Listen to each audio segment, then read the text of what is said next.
On ouvre les news de ce soir avec du handball. Deuxième journée du championnat national. Bandama et Don Bosco prennent les commandes. Et victorieux lors de la journée inaugurale du championnat national de handball, Bandama HBC de Tiasalé chez les dames et Don Bosco chez les hommes ont enchaîné ce week-end.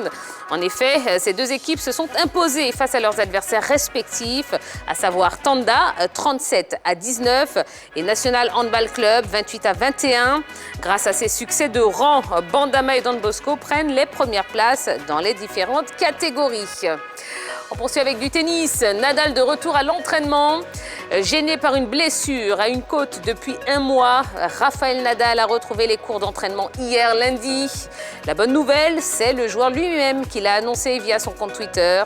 Vainqueur de son 21e tournoi du Grand Chelem à l'Open d'Australie fin janvier, Rafael Nadal ambitionne de creuser l'écart avec ses rivaux que sont Roger Federer et Novak Djokovic en ajoutant un 14e Roland Garros à sa collection lors du majeur parisien du 22 mai au 5 juin.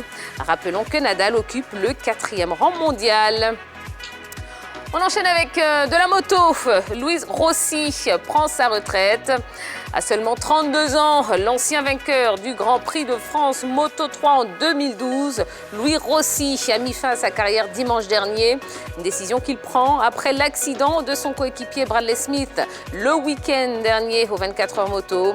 Victime lui-même d'une chute en septembre, Luis Rossi croit que l'heure d'écouter son corps et de se concentrer sur sa santé a sonné. Après 17 années sur les deux roues, le pilote veut ainsi lever le pied. Et puis en football, on commence avec Manchester United. Cristiano Ronaldo endeuillé après la mort de son fils. Alors qu'il attendait avec sa compagne la naissance de jumeaux, Cristiano Ronaldo a été frappé par le mauvais sort.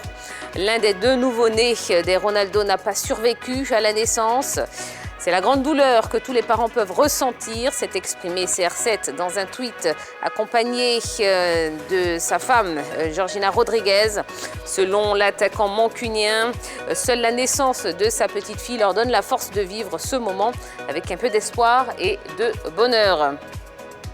Valence FC, l'AS frappe à la porte de l'équipe première.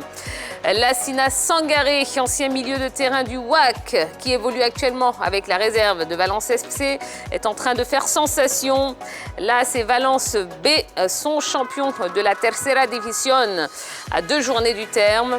Grand artisan de cette belle performance, le jeune milieu de terrain ivoirien a eu la chance de figurer à 2 reprises cette saison dans l'équipe première de Valence, notamment en coupe face à CD Utrillas et en Liga contre Levante. Son coach songe à lui offrir beaucoup plus de temps de jeu la saison prochaine en Liga.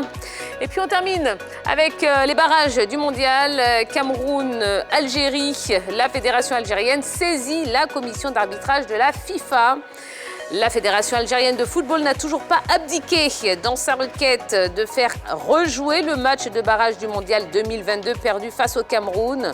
En plus d'avoir saisi la FIFA, la FAF vient de se tourner vers la commission d'arbitrage de cette instance mondiale pour maximiser ses chances de retourner la situation en sa faveur. La FIFA donnera jeudi son verdict sur cette affaire d'arbitrage impliquant le Gambien Bakary Gassama. Voici ce qu'on pouvait vous dire concernant l'essentiel de l'actualité sportive du jour. Eh bien, nous allons pouvoir retrouver la team de la soirée. Suivez-moi.